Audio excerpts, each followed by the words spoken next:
welcome to ETH Zurich. We're very excited to have you here, actually, and I hope that will be really an interesting day for you. Let me talk a little bit about what we're doing over here. We're working on building the data-driven digital society. And there are a number of problems that need to be solved. All problems are of this kind, like hurricanes, volcano outbreaks, tsunamis, and all these kind of things. But this is not what we're talking about.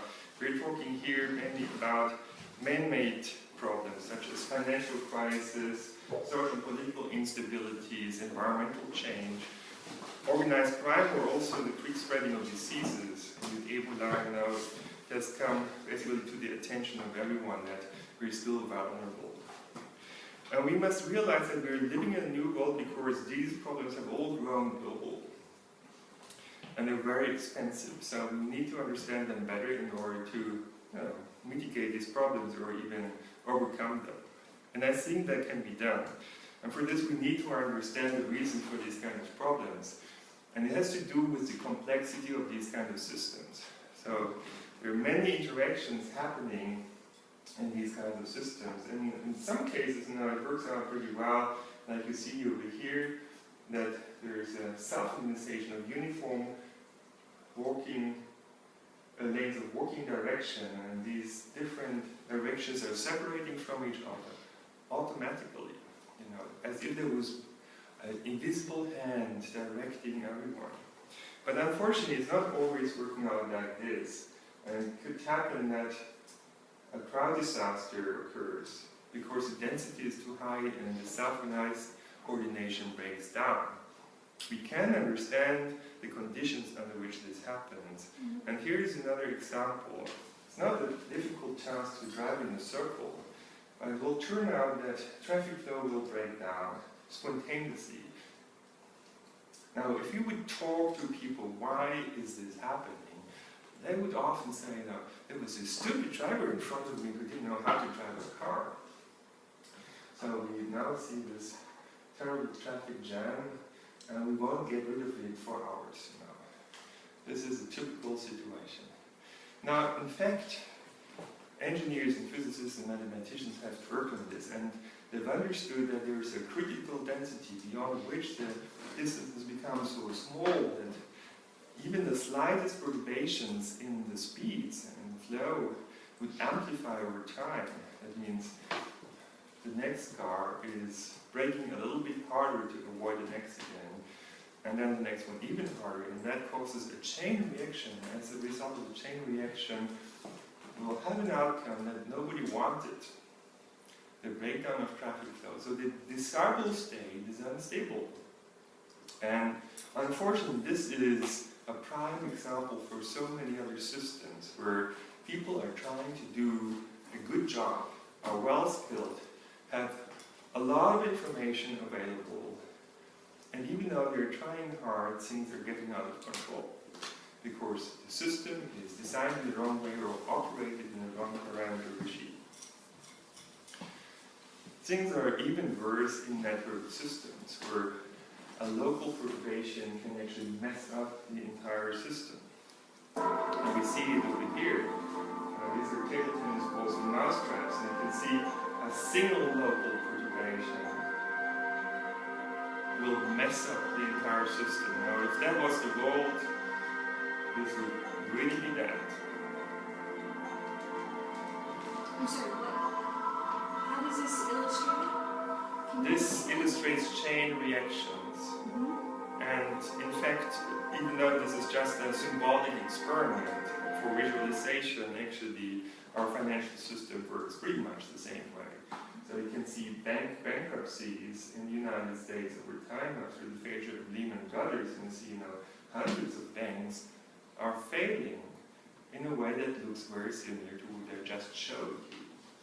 And that, of course, losses of hundreds of billions of dollars. So we can understand these kind of phenomena with complexity science, and things are becoming even worse when there are networks of networks. That means interdependencies between different kinds of systems. So a vulnerability in one system may spread to other systems. And what you can see over here is that the biggest risks, according performance risk map is actually in the economic, in the social and political arena. And global governance failure is one of the biggest risks these days. And furthermore, there is another challenge of our society, which is this intelligence explosion. So within about 10 years' time, we expect that computer power will reach brain power.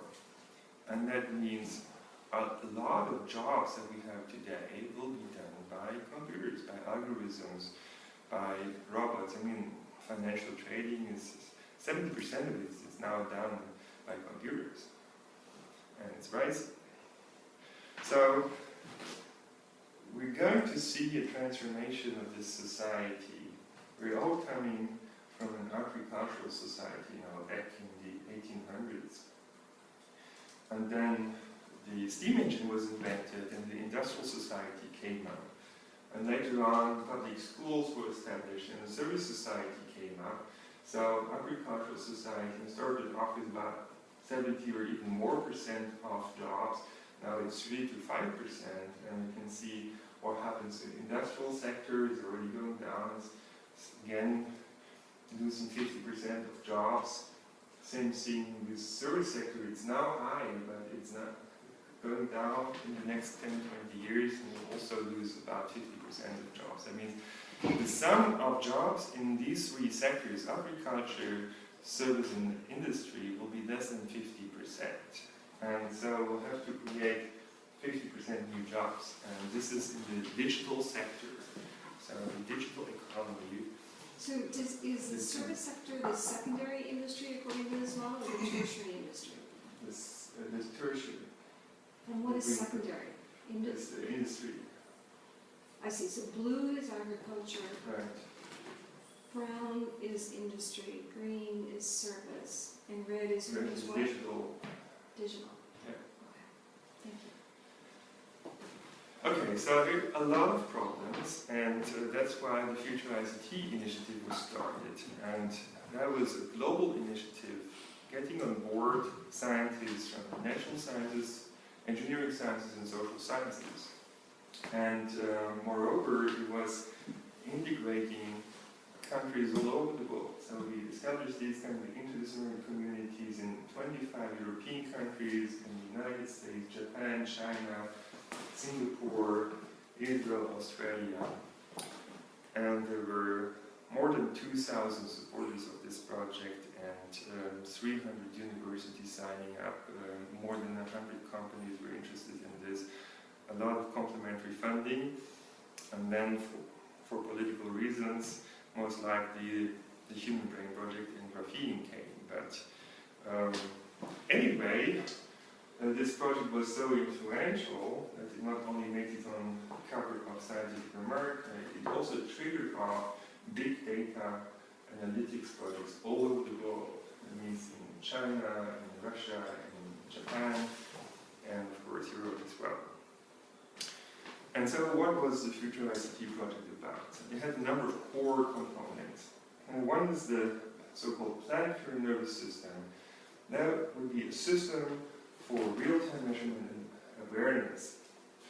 And moreover, the idea was to feed these data into a supercomputing cluster and to create interactive virtual worlds in order to explore possible designs of certain economic subsystems, or also social interactions, decision-making mechanisms, and so on.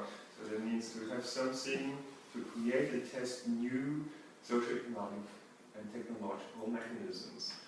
And third of all, there would be a participatory platform for crowdsourcing, co-creation, self-regulation. And in order to help this happen in a smooth way, there should be a reputation system that would promote quality and reward mechanisms.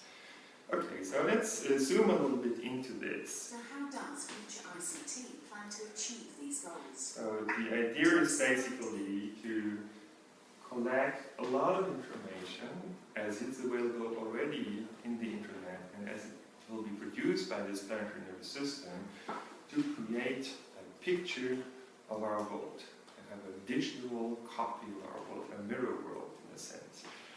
And this would create new compasses for decision makers. So we could measure in real time and in a disaggregated way, I mean by country or even city or even quarter of a city, many different quantities, not just productivity, but also health, environmental conditions, social well-being, happiness, and you name it, whatever comes to your mind. So there's a lot of information, just we haven't been able to aggregate it in the right way. We need to have particular measurement procedures. And here's one application example, the measurement of the international tension and its spreading. For this we have mined millions of Google News articles over a period of more than 100 years, and it turns out that we can predict probabilities of war outbreaks within, say, 6 months' time. But we can also see how things like the Iraq War is kind of spreading in the entire region, kind of destabilizing the region as a secondary effect. We can also measure other things like scientific productivity and the flow of ideas. And so we have identified in particular the places that are coming up with ideas first, things that produce ideas, and others, the red ones, are the consumers of those ideas. You can clearly see the east and west coast of the United States are producers of a lot of knowledge, but also in Europe there's a lot of activity. And besides this, just briefly introduce right, you. Dirk Helbing and James. Great to meet you. So welcome. Okay. Thank you for joining in. We're very excited to have you here. I'm just talking about all the things that we can measure now with the data that are on the web, and that we would be able to measure with the planetary nervous system that we're working on over here. And one of our team members, Tobias, has been working with me on identifying scientific concepts automatically. And as you can see over here, we can really reconstruct the trends in physics very accurately. So that would be an approach that would identify upcoming trends early on through memes that spread a little bit like genes in a sense. And we could also measure the spreading of culture. So this is happening over hundreds of years, and after the discovery of America, and you can see how culture spreads from the east to the west coast. That has had an enormous impact recently after publication in Science, by the way. Now, all these data could be fed into these interactive virtual worlds, and the purpose of them is to make us aware of opportunities and risks, and to design better manageable systems. So to give a few examples, we do understand by means of computer simulation pretty well the different kinds of traffic states, in particular congestion states that happen. It's a kind of a zoo of different kinds of congestion. You wouldn't think there's so many of them. And it's important to understand them in order to confront them. Same thing with the vulnerability of power grids. So we have simulated cascade failures in order to understand better the blackouts that are happening from time to time. We have been working on modeling the spreading of conflict in the Middle East, and in this case it's Jerusalem, considering the different cultures and the distances between the cultures. We've been working on figuring out the vulnerability and resilience of the European gas supply as something that is currently obviously under intense discussion because of the political situation. Well, we anticipated that already 2 years ago. So the idea was to build something like a living Earth simulator that would integrate traffic production, economic models, models of crowd behavior, social cooperation, norms, conflict, crime, war, whatever comes to your mind. So these models do exist. We could scale them up, we could increase the degree of detail and accuracy, and similar to weather forecasts, in the beginning it wouldn't work so well, but over time it would work better and better and would be more and more useful. And we know weather forecasts is very useful today. So these kinds of simulators would be very useful also to advise policymakers and business people to take better decisions and more effective actions. But why just create a digital mirror world? We could actually create a lot of parallel universes, digital worlds of all kinds, where they have different kinds of societies and economic systems, different financial architectures, different decision-making rules, different intellectual property right regimes, and all these kinds of things. Why should we restrict ourselves? This kind of an infinite universe of possibilities to create these digital worlds, and it's happening now. We've read about Minecraft, for example, has been just sold for billions, and you see what's the value of this. It's just a space for creativity. And on the other hand, it's also an opportunity to do experiments to learn about human behavior. So there's this kind of human genome project like vision to develop interactive platforms for rapid experimenting and to better understand human behavior. And in fact, here at ETH Zurich, Stefano Baglietti has developed NodeGame, which is a platform that would enable us to make experiments with hundreds or even thousands of players, and we would be able to come up with high throughput experiments and do many more experiments than we have been able to do in the past. And you remember when gene sequencing came up, how they've really revolutionized the entire field of biology. So this is now happening in the social sciences, basically. Now, with all the data of human activities now becoming about what could we do? And some people ask, could we build a crystal ball? If we had all this information, could we take the best possible decisions? Would it enable something like a wise king or a benevolent dictator, which would be able to figure out the optimal solution for the world and implement it? And that's the kind of question that governments ask these days. And of course, we often say knowledge is power. So if we had all the knowledge in the world, could we be almighty? Say a single government, would it be possible? And I think probably not. But anyway, information systems will be extremely useful. But we have to understand in what way.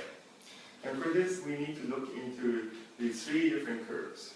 First curve is processing power in blue, so we can see it explodes exponentially over time.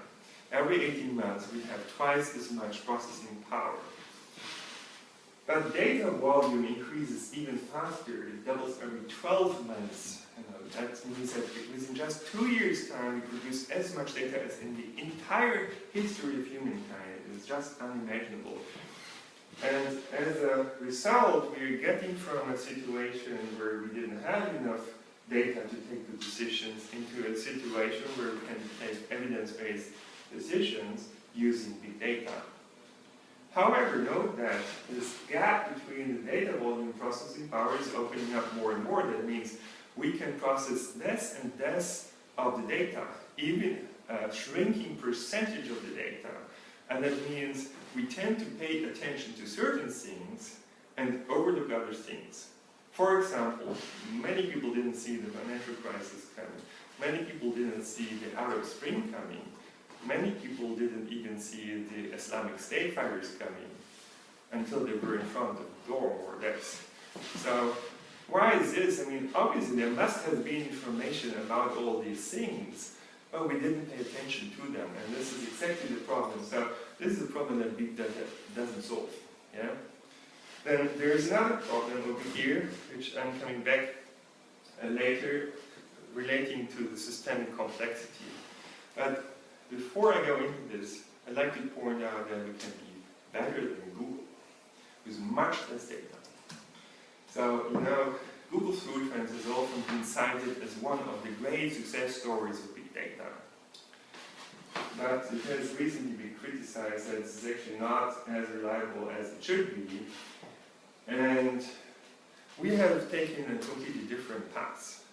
So we have used small data, basically data about the infected people that the World Health Organization is providing, collecting. It takes 2 weeks to collect these data all over the world, so there's a delay. And if you look into the spatial temporal spreading of the disease, it creates really a chaotic pattern. So you wouldn't think there is a rule behind this. It just looks chaotic, and that's reflected in these clouds of points. Now we don't see a pattern there.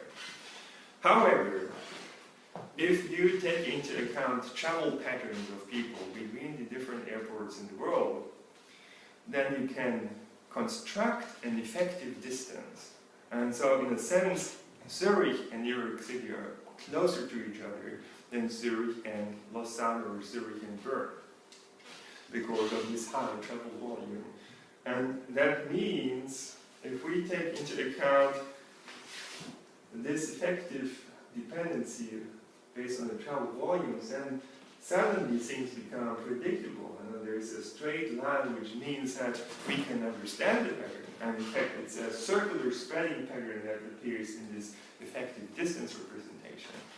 And so we can look at the infection cases from all the airports of the world, and there's just one airport that will produce a circular pattern, and that identifies as the source of the disease, where the first cases appeared.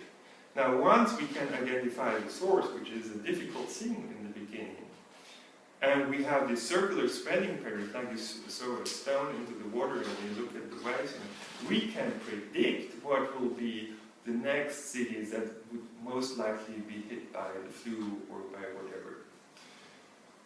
And that means we have a predictive tool here, and it's better than Google Flu Trend, by combining some data, the right kind of data, with a scientific model that helps us to understand the process.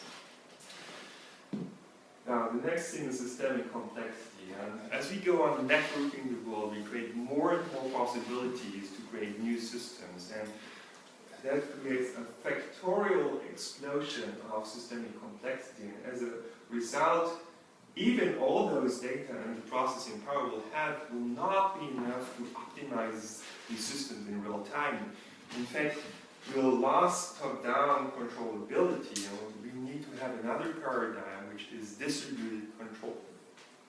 And that means as the complexity of systems of our world go up, we need to have a higher level of autonomy of system elements to achieve our goals. And in fact, we can already see this tendency towards decentralized approaches in our economy. They're coming up everywhere, like peer-to-peer money, Bitcoin, sometimes more valuable than gold. Peer-to-peer lending is coming up. Taxi stands are challenged by Uber, and intelligent robots will probably be, complemented or even replaced by intelligent swarms that can reconfigure freely as needed. And we also see that traffic control centers are complemented by new approaches of car-to-car communication. So we have this trend towards decentralization. Where is the car-to-car communication being used? It's been tested for years in Germany. We've been involved in this also with Volkswagen and Daimler-Benz and Daimler Chrysler. They changed their name over time, and BMW and so on. I'll come back to this later on, by the way. So basically that means that we will see a transition from over-regulated systems where we try to fix exactly what everyone has to do in a certain situation in what way, to the creation of infrastructures and institutions that are supporting people to take better decisions and more effective actions. So this is very easy to use. And surprisingly, systems, even as complex as this one, can self-organize beautifully. And it's just a matter of design. So the question is, why is that working so well? Because we have here a unidirectional flow, and in the back, the opposite unidirectional flow, And in the middle, there is a small buffer that allows everyone to adjust the speed such that there would be a gap for you when you arrive and have to cross the flow. So the question basically is, what would be the infrastructures and institutions for the digital society to come, and the digital economy? And I think the Internet of Things will be really of prime importance for this. It will create the real-time data about everything that we need for adaptive feedback and control. And here is an example. So we're simulating here the annoying stop-and-go traffic that we've seen before. We've experienced this many times. So this demonstrates that we understand the process, we can reproduce it in the computer.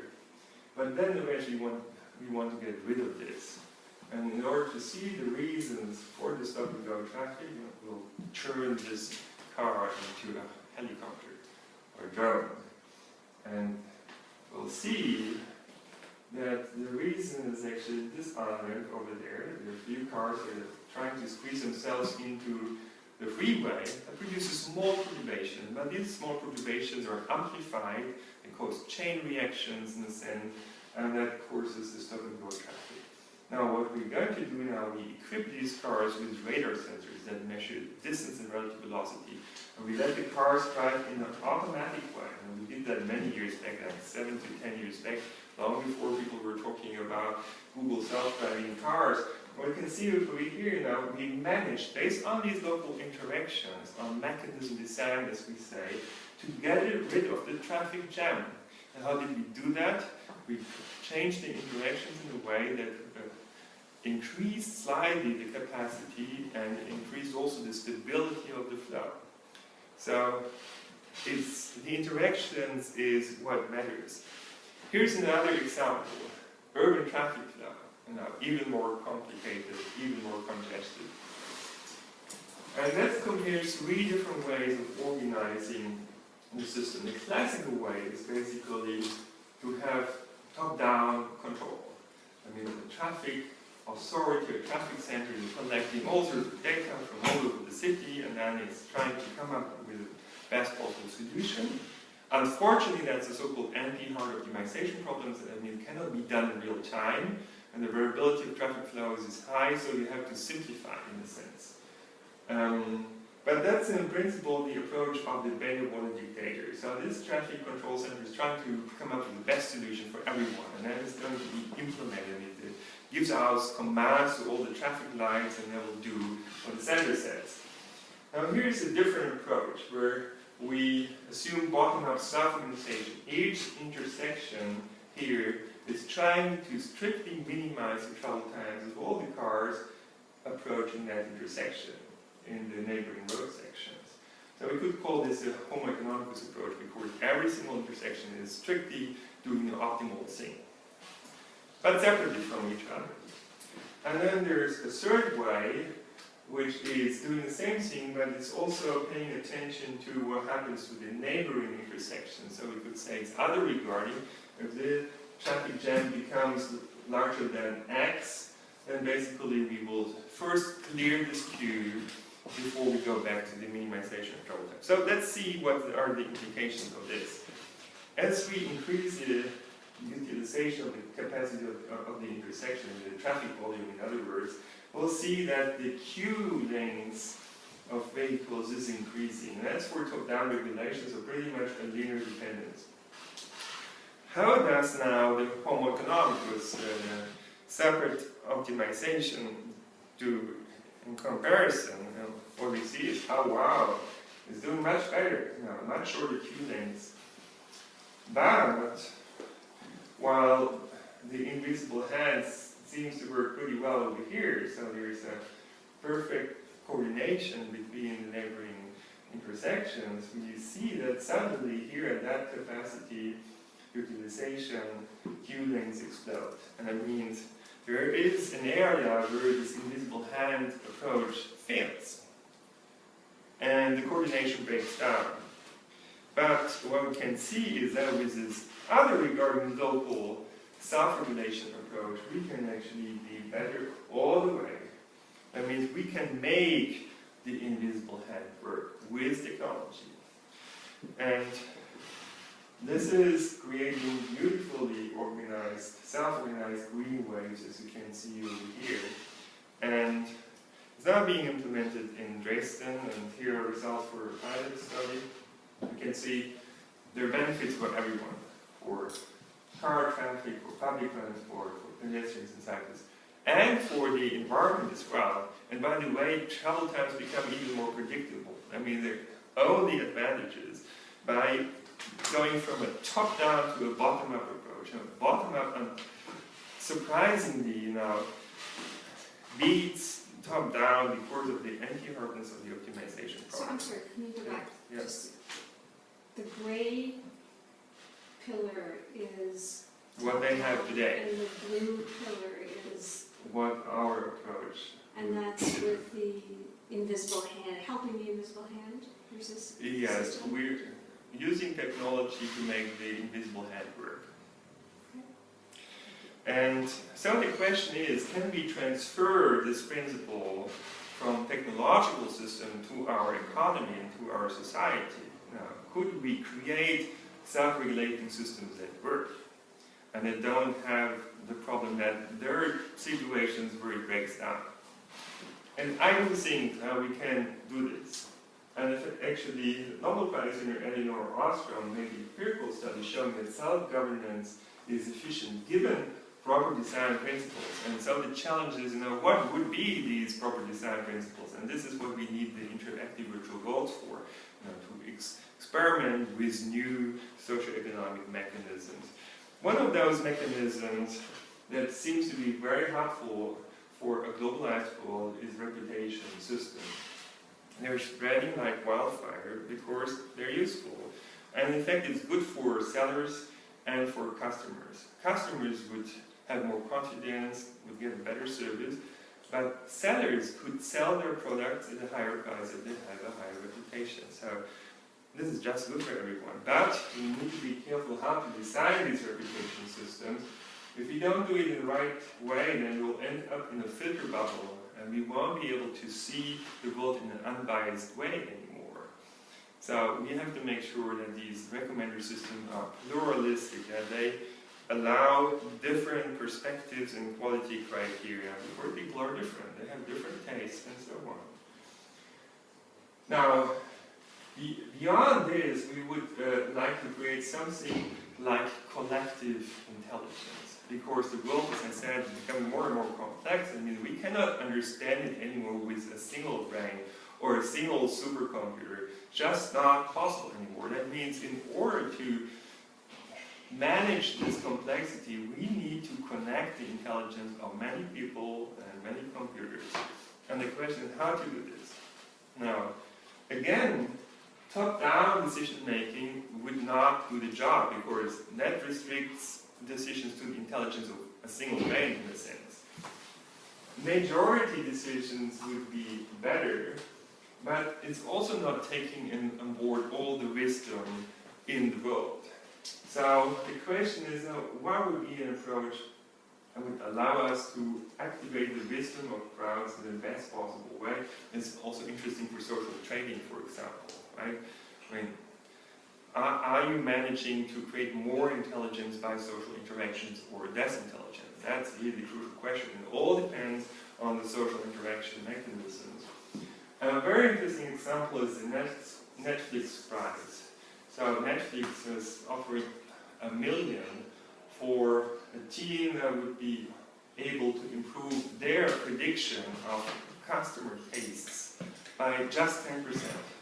It took more than 2 years to come up with a solution. In fact, there was one team which was always the best, but it didn't manage to basically get across the 10%. And then what they finally did is they teamed up with other teams. I mean, teams that were not as good as they were. And they were averaging over their prediction. And they turned out to be better. That's shocking. Now, if you want to be better, you have to team up with a team which is worse. And this is how collective intelligence works. You need to have diversity. The diversity wins, not the best. And we are now trying to understand how to design this collective intelligence. What kind of decision rules do you need? What kind of social interaction mechanism to allow it to happen? And so we're entering the area of socially inspired technologies. As we understand the success principles of our society, we can turn that into technology. We can build technology that supports cooperation, self-regulation, conflict resolution, resilience, trust, reputation, social norms, or culture even. And in a sense, Twitter and Facebook are examples of companies that are based on simple social mechanisms and then manage to turn it into billions. So, there are many more billions that we can actually create with these kinds of mechanisms. And I've been thinking, of course, about these social information technologies that we would need to support us take better decisions, more effective action. So we would need technologies to support our situational and context awareness. I call this the social mirror. I'd like to have technologies to facilitate profitable interactions, and in particular difficult if you interact with people with different cultural backgrounds, different knowledge, different expectations. That would be social adapters, they call it. Then we'd like to have information technology to help us avoid lossful interaction. I call that the social protector. And finally, we'd like to have an approach that would incentivize favorable interactions and support value transfer. And that brings us to social money. So, social mirror would really be about promoting awareness of the opportunities and risks of our potential decisions and actions. And example application would be to map change, for example, environmental change, and who causes it, or to map resources and who uses them. And we've done that actually for the European gas supply, and have pointed out early on that there would be political risks that we need to be aware of. We could do real-time financial risk mapping, or we could create crisis maps and all these kind of things. And a lot of that would be based on crowdsourcing. And also create health maps to predict disease spreading. And this is actually for Ebola. This is currently, I think, the most used approach based on the technique I've explained before. And so the social or intercultural adapter would be there to support successful interactions. And the first step is this real-time translation that we now have. You talk to your phone and it talks back in Chinese or whatever. But in principle, we'd like to have a guide that tells you, it's not just the language. Chinese people have a different culture. They have different expectations. The same thing is for Arabic people and for European people and American and South American. So if you would have information technology that helps us understand this, it would help us to come up with many more successful transactions. And I also think that we can and need to create actually new kinds of money. And what I'm saying is we need to have multidimensional money, because that would allow to create complicated self-regulating systems. We know that actually from chemical production, it's not enough to control the temperature or the pressure. You also have to be able to control the concentration of different chemical substances. Otherwise, you'll not be able to produce a medical drug. Why should that be different in our economy? So we need to have many control parameters in order to be able to create these complex and control these complex systems. So what's the first step? To build the planetary nervous system. That's an idea that Future ICT came up with, and it's the foreword actually of this beautiful book on human fingers of big data. We are working on this, but before I go into a few details, I'm almost finished by the way, I want to put that in perspective. So if you want to understand the future of information communication technologies, it's good to look back. And so I've been going to this Computer History Museum, and then you basically see how everything started to develop. So, of course, we had this invention of computers. And in the early days, IBM chief Watson thought there would be a world market for maybe, he He said 5 computers. And we know how wrong he was. And why was he wrong? Because he didn't think of the possibility to connect these computers. And ARPANET was the first connection between computers and network that the military was using. But soon, this technology was opened up to form the internet. And that was the precondition, and this became a civilian thing, for all the wonderful things that we have today. And in particular for entire new economic sectors that make hundreds of billions every year. So we see a process of opening up in a sense and reaching out. And then Tim Berners-Lee came, a single individual basically, who had this idea to connect web pages with an HTTP protocol, and that enabled the World Wide Web. Suddenly it was easy to use. The internet could be commercialized. And now with social media, basically 1 billion people are connected into one huge global information and communication system. And the next step is this Internet of Things, that we would also put in all the machines and smartphones and computers and robots and gadgets and sensors and so on. And at the moment we have already more of these things connected to the Internet than people. There will be 150 billion sensors in just about 10 years' time. And that's just amazing. So what would we do with this Internet of Things? Well, we'd like to create this software layer called the planetary nervous system. It's going to create collective intelligence, super intelligence, by basically connecting all this. And we've started to do this. So we have a team. Okay. We have a team of cool, young, and very dedicated people who are working extremely hard on creating a system that, now these are just 3 of my team, the others are, while we're talking, working on this system. So what you're doing is we're opening up the sensors of smartphones and adding other sensors that you can buy in a shop and deploy in your home and so on. But we're doing it in a way that would be privacy respecting and would give people control over their data. And so that's a CERN-like vision, to create a measurement instrument for the techno-socio-economic environmental system, for our entire world. So basically, the next big thing really after internet, World Wide Web, and social media. And here is just one demonstration what we can do. In a crowdsourced way, we can use all these photographs that people are taking and put them together in order to create a 3D representation of our world. Now, this is just for one building in Rome, but that can be done on any place in the world where people take pictures. And that can be done also in real time. That means if a disaster strikes and people start taking photographs, we get a picture even though maybe the streets are cut, the bridges are down, you can't get there. You can still get this picture in real time.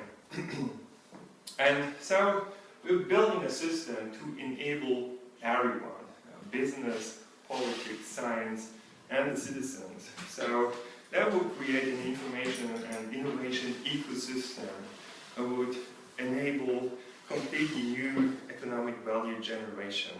And with this, I'm concluding. Thank you very much.